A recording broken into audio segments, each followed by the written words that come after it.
ಶ್ರೀನಿವಾಸಪುರ ಸುದ್ದಿ.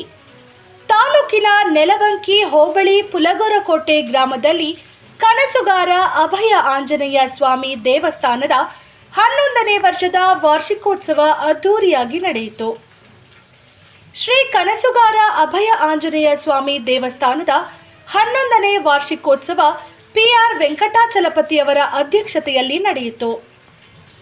ಇದೇ ತಿಂಗಳು 25ನೇ ತಾರೀಕು ಬುಧವಾರ ಶ್ರೀ ಅಭಯ ಆಂಜನೇಯ ಸ್ವಾಮಿ ದೇವಸ್ಥಾನದಲ್ಲಿ ಸ್ವಾಮಿಯವರಿಗೆ ಅಭಿಷೇಕ, ಅಲಂಕಾರ, ಮಹಾಮಂಗಳಾರತಿ, ತೀರ್ಥ ವಿನಿಯೋಗ ಮತ್ತು ಭಕ್ತಾದಿಗಳಿಗೆ ಅನ್ನ ಸಂತರ್ಪಣೆ ಏರ್ಪಡಿಸಲಾಗಿತ್ತು.